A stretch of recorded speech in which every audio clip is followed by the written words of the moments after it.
Hello everyone, welcome to MFOA's webinar using a return on investment tool for optimal program management. And now I'd like to introduce our presenter, Michelle Labatt. She's a recent graduate of the Municipal Finance Officers Association internship program. Michelle will be sharing her experience and involvement in the creation and use of a return on investment model to measure the performance of possible investments of LED street lighting at the City of Thunder Bay. Thank you, and let's get started. Michelle? Thank you. Hello, everyone, and welcome. My name is Michelle Labatt, and I'm a current employee with the City of Thunder Bay. And today I'll be presenting my report on using a return on investment model for Optimum program management. I'll be giving an illustrative look at the need and the experience we at the City of Thunder Bay had in creating an ROI model, which was used to help make financially sound decisions.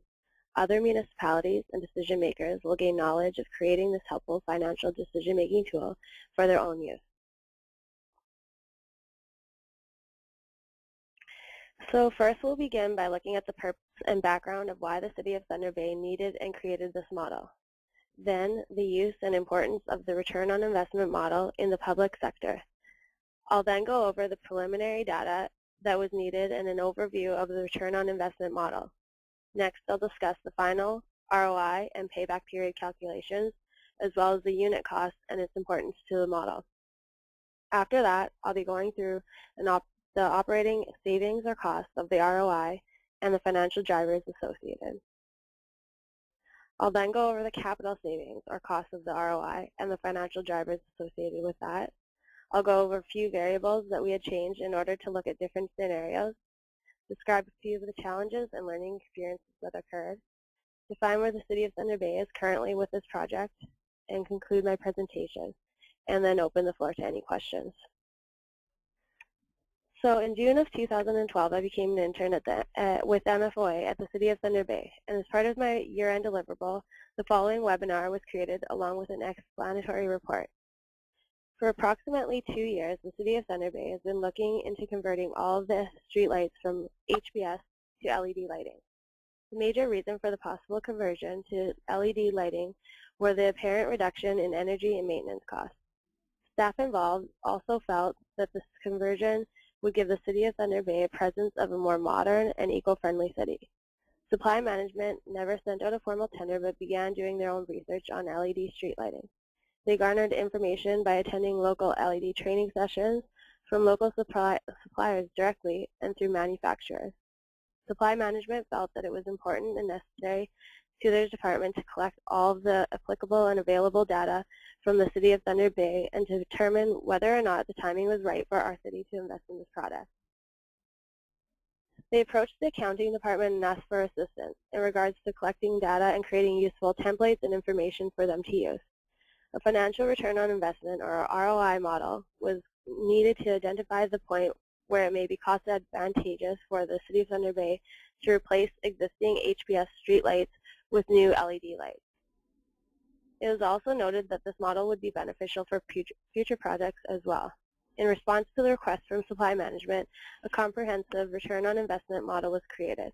The following describes the steps taken by the City of Thunder Bay staff members that were involved, an illustrative look at the different parts of the spreadsheet that was created, problems that occurred, and instructions and tips for other municipalities to use in the future to create their own model. So let me start by giving a little background on the ROI model. In both the private and public sector in recent years, provincial grants and program subsidization and funding for municipalities has been increasing, but the funding required in the municipalities are increasing at a much faster rate. As stated by the Federation of Canadian Municipalities, Canada's tax system takes too much from our communities and puts too little back in. They also noted that municipalities continue to face a structural gap between their growing responsibilities and the resources they have to meet them. This is especially transparent in regards to improving and modernizing infrastructure. With less funds coming in, municipalities need to start thinking and acting like a private business in order to balance their cash flows. A return on investment model is often used in private organizations to evaluate the efficiency or profitability of any possible business investment. The return on investment model is used to determine whether or not an investment would be beneficial to the corporation and if it would create a positive return for them. It is also used as a comparison tool by comparing two or more similar investments. The most profitable one will have a higher ROI and will be the project most likely chosen. Using an ROI model can also calculate the payback periods of an investment by setting the variables into the model. In most private sector corporations, they will look at this calculation and set a threshold in the number of payback years. And if the investment does not meet this threshold, they will not likely proceed with the project. In the public sector, we would look at this calculation in a different manner. Although the payback years may be a lot longer than the municipality anticipates, they may not have a choice but to invest in the project. The municipality may be forced to proceed with the project because they are obligated to their city taxpayers or for political reasons, i.e. infrastructure changes or upgrades, need for new facility, council-approved purchases, or etc. So when determining whether or not to enter into the LED project, it was important to know whether or not the timing is right financially because the LED technology was continually changing. An ROI model is a beneficial tool to use as part of the determining factor when making these decisions. The City of Thunder Bay determined that an ROI model would be a useful tool in the decision-making of whether or not to invest in the LED street lighting and when would be the right time. We wanted to determine if there was valuable data which we could use for our ROI model. We began by researching other municipalities and found that North Bay, Toronto, Welland, Sudbury, and Mississauga have already begun installing LED street lighting. Also, we found that the province of Nova Scotia set a law stating that all cities must be converted to LED street lighting by the year 2019. Lastly, many cities or states in the U.S. have completely converted to LED lighting. Following our findings, we then sent emails, initiated many phone calls and conversations to gather information from other cities or provinces regarding what data was used to make their decisions to convert to LED lighting.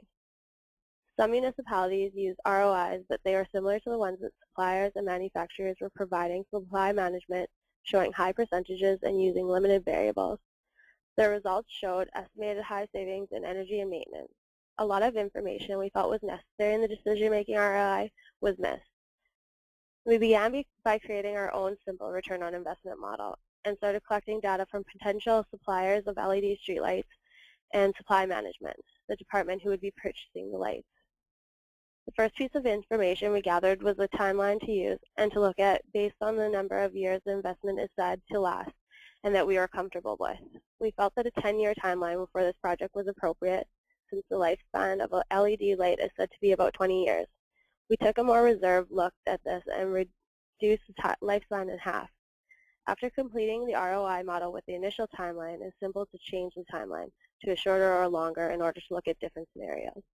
Another important time frame is to determine how long it will take to have the project or investment at full capacity. It was determined that the LED street lighting project would be implemented over a 4-year span, with installation divided equally each year. This time frame was determined based on the idea that internal staff would install the lights during the winter months, which is usually their downtime. Although this is an estimate, it is important to choose the appropriate time frame for completeness, as it would change the final ROI entirely. To look at the changes in the ROI percentages based on how long it took to implement the project, we also used a 1-year time frame. As we continue to build the ROI model, we determined that our next step would be to include other departments in this research in order to add expertise and to collect additional data. It was essential to get personnel involved in the research that had a knowledge of energy costs and its use. The savings in the energy cost was the biggest factor with regards to the LED project, as the product was said to be able to reduce energy use and subsequently save the City of Thunder Bay money. It was also important to include employees who work directly with the streetlights. Once the final group was organized, we met frequently and everyone was open to phone calls and emails of questions and concerns. It's important to involve people who want to be involved.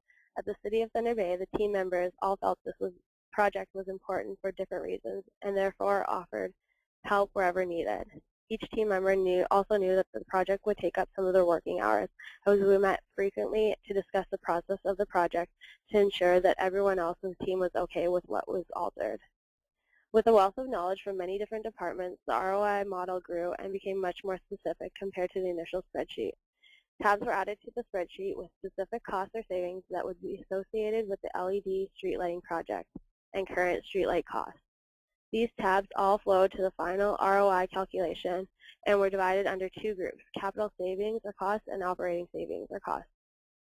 When creating an ROI model, you must consider any other costs or savings that would be specific to that investment or project. For our project, we looked at the investment, installation, energy, costs involved with maintenance, as well as salvage value.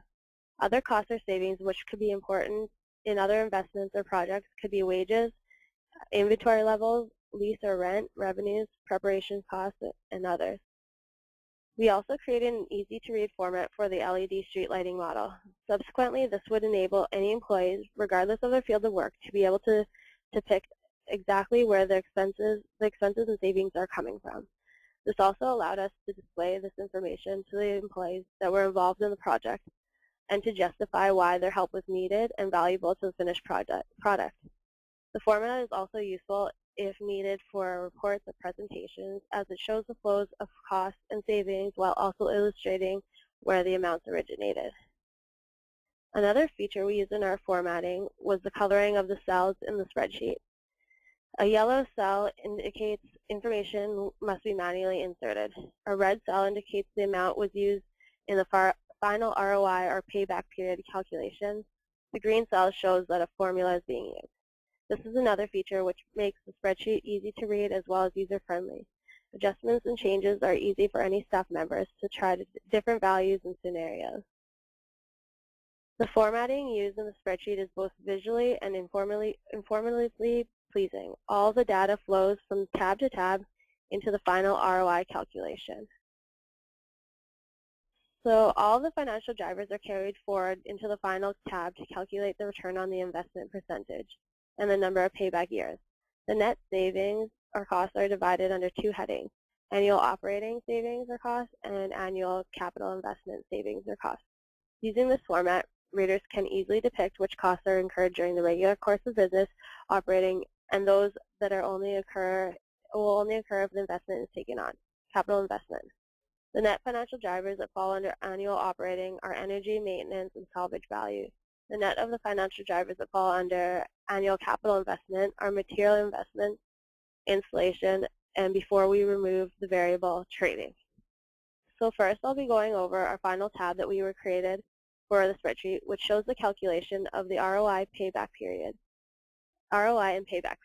I'll then work backwards and by going through how each saving and cost amount was calculated.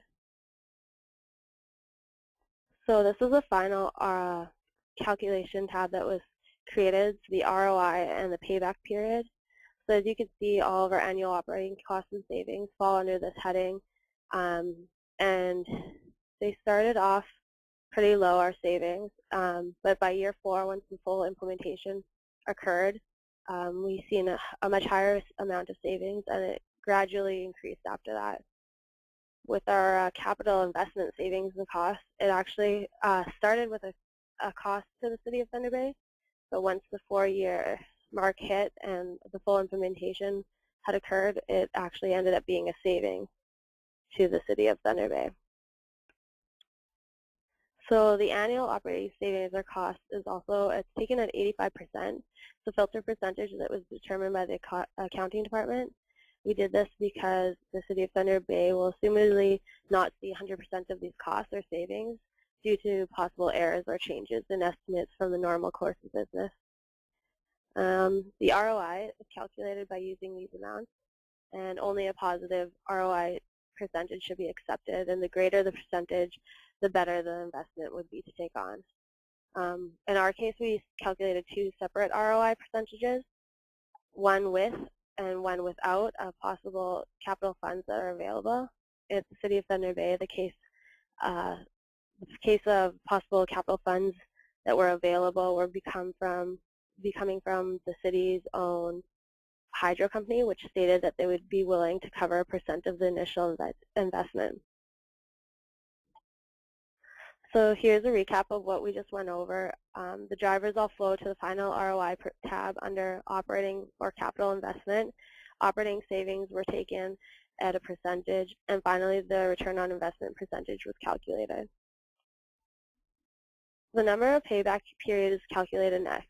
The net savings or costs are determined by adding all of the data under the annual operating and capital investment costs or savings in the ROI tab. This calculation is done per year and then per year as a cumulative total. So back to the same spreadsheet, using the cumulative and annual savings or costs, the ROI calculation is a Microsoft Excel formula. And again, we calculate it with and without available funding. And the change in the payback years shows just how important or advantageous available funding would be to our investment costs. So again, a recap on everything we just went over. The payback period is an important calculation, as one may base their final decision on this number. A threshold number of years can also be set, as many businesses in the private sector do. So we need a financial driver to begin with. The unit cost is a good starting point for any project type, as the data needed is relevantly simple to obtain. So this is our first tab that we created. So we started with our 10-year span and added an estimate increase or decrease percentage for each of the new unit and current unit costs. It's important to include this change in percentage because the unit cost amounts will flow through the rest of the model and is used in other calculations, which can change the overall ROI and the number of payback years. Based on our findings, a decrease in the new unit cost was added, and no change in the current unit cost was added. We decreased the new unit cost because of the nature of the LED technology. Local vendors and staff that were involved with the project all stated that the price of a LED streetlight has been on a constant decrease over the last few years. This was one of the reasons why the City of Thunder Bay was waiting and trying to determine if it was the right time to purchase the project as well. And we left the current unit as a constant because we felt the cost of the common HPS or our current lighting is at a plateau. But with this being said, a possible change in cost due to inflation is taken into consideration in the final ROI calculation. So as I said, the unit cost is a good starting point. It's easy to obtain. The data is valuable and important as it flows to the other calculations where they're needed for the final ROI and payback period calculations. So operating savings or costs. So the first financial driver under this heading is net energy savings or costs. We spent the most amount of time with this financial driver as well as maintenance because they are theoretically going to save the City of Thunder Bay the most amount of money on an annual basis. As I have already mentioned, LED lights are highly energy efficient and therefore one of the biggest selling points for converting, a factor almost every municipality and manufacturer focused on was energy cost saving. So at first we were using a simple equation taking our current electricity costs and reducing it by 45%, which was an estimated and reserved percentage in cost reduction given by LED suppliers. The savings found for year one was then increased by 1.05%, an estimated increase in savings each year. Representatives from facilities who are involved in the project analyzed the City of Thunder Bay's current energy costs as part of their regular work task. They felt that a more accurate estimate could be created and a more accurate costing formula was used using watts, hours of darkness, additional charges, number of units, etc. Other than involving other departments, it was also important to incorporate the percentage of change in units each year. The LED streetlights were to be installed evenly over 4 years, and therefore only 1/4 of the energy was recognized in year one, and the full potential energy savings was recognized in year 4. We then incorporated these numbers into the ROI calculation. So as you can see, We have our original estimated savings and our estimated savings once we got the departments involved. You can see that we got a much more improved forecast of our biggest savings involved with the LED project. The difference in the estimated savings in each year demonstrate the importance of acquiring knowledge from employees who are directly involved with the decision-making process. So this is the completed energy tab. It shows our estimated increase in costs regardless of the lighting type of 5%. This was determined by our energy analyst. It then calculates an estimated energy cost per year of the LED lighting and also for our current HPS lighting. Both of these sets of numbers are calculated on a separate spreadsheet done by our energy analyst and fed into the ROI spreadsheet. Here you can see that the full savings are recognized in year 4 when all of the street lights have fully switched over to LED lights, and the savings are calculated and carried forward over to the final ROI spreadsheet. So as we were told by numerous manufacturers and suppliers, it was estimated that the City of Thunder Bay would indeed save money on energy, but not as dramatic as an amount as we were told to expect. Looking at the in-house costs and calculating savings rather than relying on the savings determined by vendors or manufacturers would be much more beneficial. It was found that some cities who were relying on the data from vendors did not reach the savings potential that they were told, and this was due to the way their streetlights were charged. In some cases, streetlights are not metered and therefore charged only based on an estimated cost per light. So the next driver, net maintenance savings or costs. Maintenance was another area where the LED lighting is said to reduce costs, since LED lights allegedly last longer than our current HPS lighting. Therefore, they would not have to be changed. They would have to be changed less frequently. To calculate the maintenance cost, we considered an estimated cost of maintaining our current HPS lighting over 10 years. An estimated cost of LED lighting and the estimated cost of our current lighting during the implementation years of 4 years of the implementation of the LED light. So here's how we calculated the maintenance cost of our possible investment.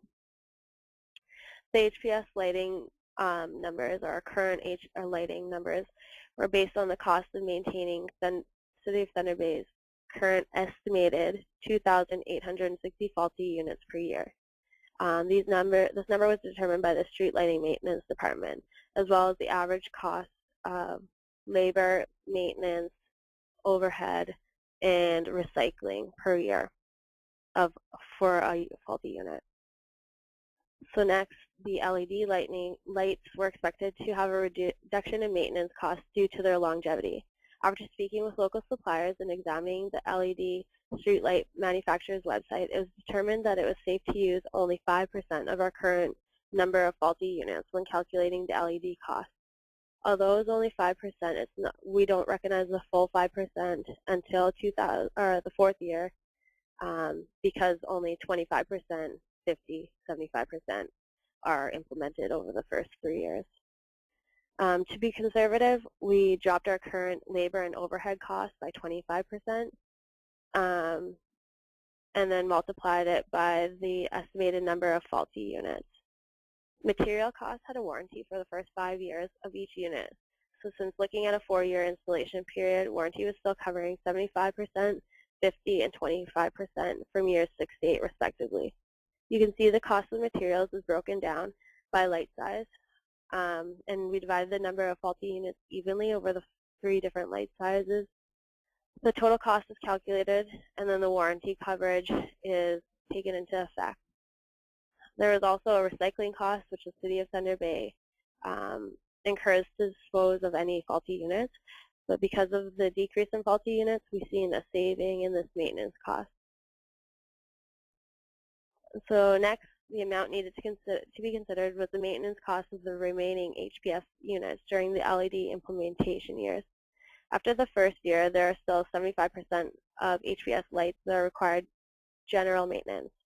The amount drops 25% each following year as the LED lights are installed until there are no HPS units to maintain in the 4th year and full implementation of LED lights occur. So the total of all four amounts, A, B, and C, are then totaled and carried forward into our operating savings for the ROI. So here's a quick refresher of everything covered in the maintenance calculation. We have reduced the number of faulty units, not only do we calculate the cost of current and potential maintenance of LED lights, we also have to calculate the combination of these years to calculate our net maintenance savings. So savings from salvage. The salvage value is a factor that the hands-on staff and management who were involved in this project determined as an important calculation. The City of Thunder Bay's case, the amount received for the old light bulbs and heads that the LED lights will replace is the salvage value. This is a financial driver that should be considered when investing in a product that will replace another product. So the amount received for the old units can help offset the material investment cost of the new units. In our case, the amount we would receive was from a local scrapyard who would be buying our scrap metal. So the salvage value is calculated for the LED street lighting based on the weight of the old units. A local vendor would also be giving us an estimated 25% per pound of material. We got this information from the street lighting department and estimated an amount we could receive and calculated this amount and put it into our final ROI calculation under annual operating and savings or cost. So capital savings or cost. Our first financial driver is the net material investment. The unit cost tab, which I had explained earlier, will be used in the calculation of the cost of the material investment. First, the investment cost of our current unit is needed to be calculated. This is the cost that the corporation will incur if no changes are made, assuming that the City of Thunder Bay will still need to update our current HPS fixtures as they got outdated. We use a 25-year relamping cycle, meaning over 25 years, if the investment wasn't taken on, we would still need to replace all of our current lights. Although we are saying a 25-year relamping period, this is for calculation purposes only. The cost will only be spread over the 10-year cycle, which we are focusing on for this project. So we also need to calculate the cost of materials for a new investment. So net material investment. This amount is shown as a weekly labor and overhead and materials used times the 365 HPS lights that are changed each year. Next, the cost of installing the new unit. Sorry, I'm going to go back on that. So we start with our current units, the material investment cost during the relamping cycle. The total number of each light fixture is then simply divided by 25, which will give us 365 units that we'd assumedly be replacing regardless of the change to LED lights if it occurs or not.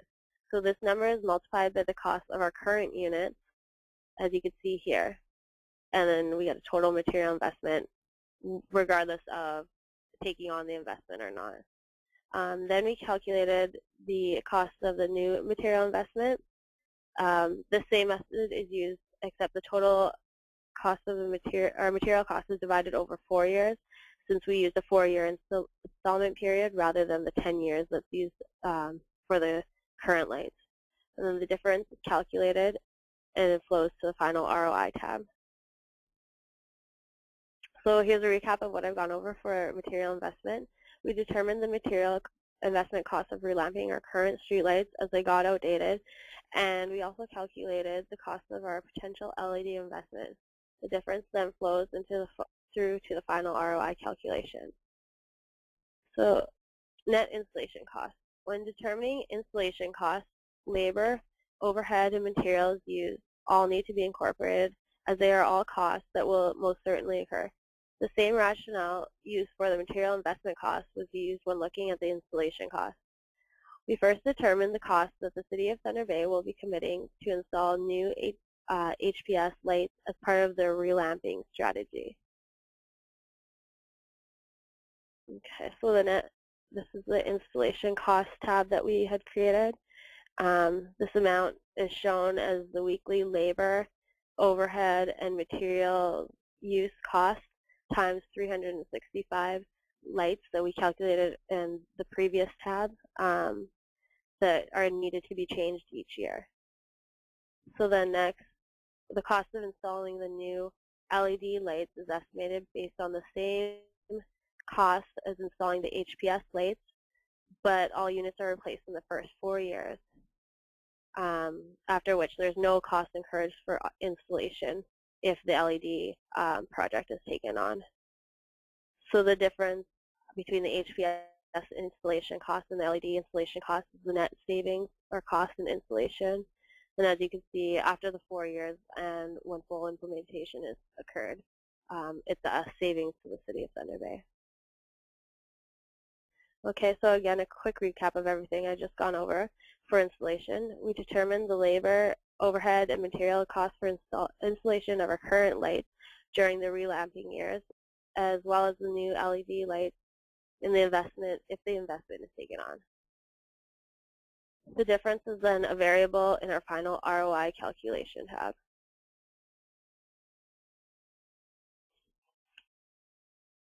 So the next financial driver, associated training costs. So a calculation tab was created to determine the total cost to train the staff members who would be installing and maintaining the new streetlights. Introducing a new product to the business will usually bring a new methods and challenges that would need to be taught to anyone who's involved with the new investment.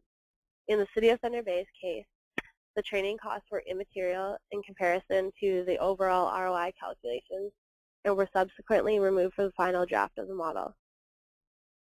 In some cases, this could occur when a lot of research and time is spent on a factor, and it may end up being too insignificant of a cost to include in the final model. So this was the original tab that was created and the values that were looked at.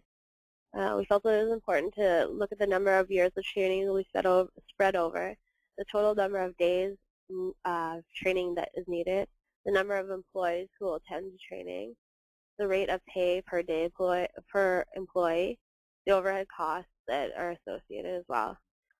These values were all important to include, so if any amount were to change, it would be a simple number to change or adjust. So once the ROI model is complete, it's simple to change data within it. At the City of Thunder Bay, we looked at different scenarios such as a change in the number of years to fully implement the project. So as you can see, it appears that it would be more beneficial to purchase and fully implement the project in the first year rather than over the 4 years. The savings in energy, which are the highest, would be fully recognized immediately, which creates a lower number of payback years and increases the return on investment percentage. You can also see here that by receiving funding, the payback period and the payback period decreases and the ROI increases in both 4-year and 1-year implementation period. Another consideration which changed the final payback years and increased the return on investment percentage was the possibility of receiving any funds, as I had just said. So this could be a determining factor of whether or not the project is financially attainable. Other variables should also be considered when looking at your ROI model. So there are a few challenges that occurred throughout the process of creating the ROI model, and working knowledge was gained as well. The first challenge that we came across was determining which items or factors needed to be considered to create the return on investment spreadsheet. As employees from the department that is not directly involved with the street lights, energy costs, or purchasing, getting the project started was difficult. After completing our research on other municipalities and questioning other departments, we determined which factors were most important and required to complete the ROI. This webinar outlined the factors which we considered important for the street lighting project and also gave some examples of factors which could be used in other projects. A lot of the data that we initially gained was from management, LED suppliers, and manufacturers, or found through our accounting system. This data was valuable, but when we spoke to employees, we got a lot more accurate and hands-on data, especially when it came to issues of time. determining the main user of each factor involved and the cost or saving of an investment is important when collecting data. So staff members who wanted the LED streetlights were hesitant to help at first, as they thought that we were trying to stop the process from going any further. But once we explained exactly why we were looking and collecting the data, that we were aiding in the decision-making process of the investment, the employees became more willing to get involved. Involving select employees from the department that will be directly affected by the project is important in order to get their knowledgeable input and gain their expertise of the overall process. I found this to be one of the biggest learning experiences that I gained from this project, and should be documented as an important factor to be considered in any future project. So going forward, although this project was initially intended for the LED streetlights, lighting investment, as progress was made, management felt that it was an important tool that should be used for the other projects or investments that the City of Thunder Bay was considering. So the City of Thunder Bay's parking meters are currently being updated, and as part of their decision making, they use a modified version of the ROI spreadsheet. The team members involved in this project provided feedback of their experience as well as their final draft of their ROI spreadsheet. They stated that the street lighting ROI model was a great platform and provided a good starting point for them when determining the information and data which needed to be taken into account. The formatting remained the same in the model, as they felt it was a very informative way to present the data, but the formulas had to be altered to adjust for the differences in their factors and data which were being used. The factors they used were similar to the data that we had used in our street lighting project. Their final spreadsheet shows that they use maintenance costs, material investment, unit costs, and installation costs as the factors which were used in the street lighting project as well. The only factor that they added to their model, which is not used and not used because it was not significant in our project, was revenue. So alternatively, another change that was made throughout their model, in the street lighting ROI, we used an estimated cost of LED lights from local suppliers. In the parking meter ROI, they considered two types of meters, as well as a combination of the two types of meters, and also the cost of continued use of our current meters. This produced 4 different return on investments for each different scenario. With the street lighting project, a completely different spreadsheet was created for the different scenarios for varying number of years to implement.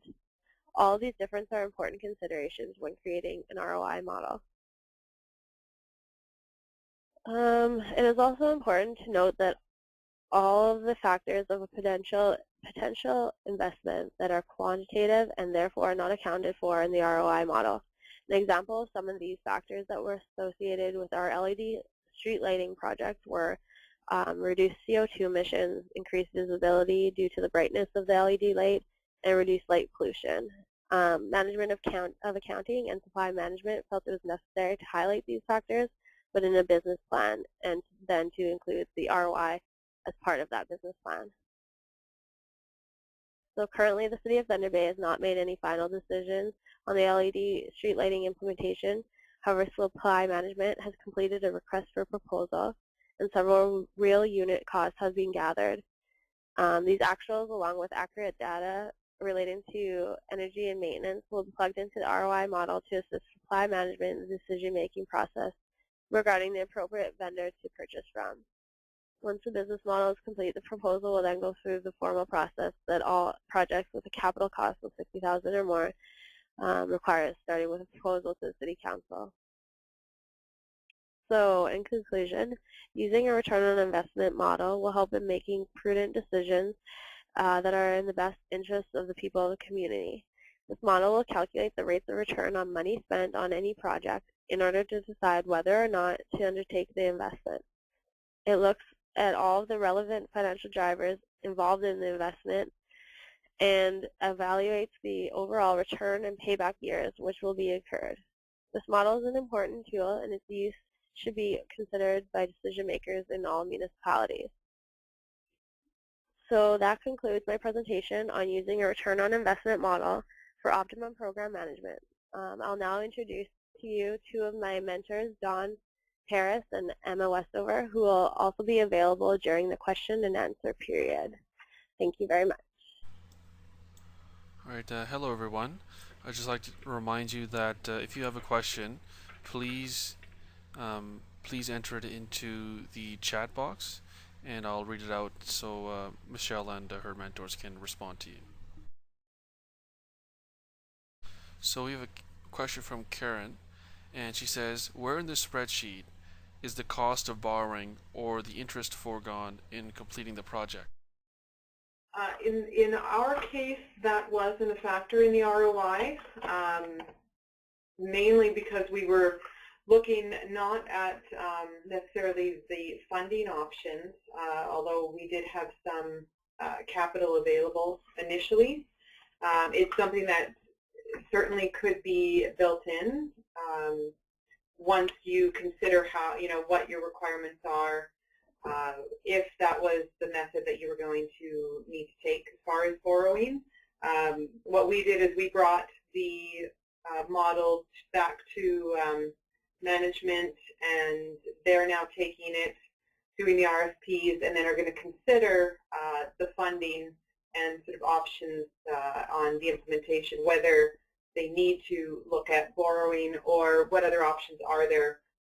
Other considerations were possibly using some of the operating savings to fund the next year's investments. So in the case of this spreadsheet, that's not currently a factor built in. All right, thank you, Karen. I hope that answers your question. And I'd like to thank you all for joining us on today's webinar, and we appreciate your feedback and ask you to take a few minutes to complete the survey we will be sending out to you after this broadcast. And also I'd like to thank Michelle and her mentors at the City of Thunder Bay for making this presentation. It's very informative. And thank you all, and bye for now.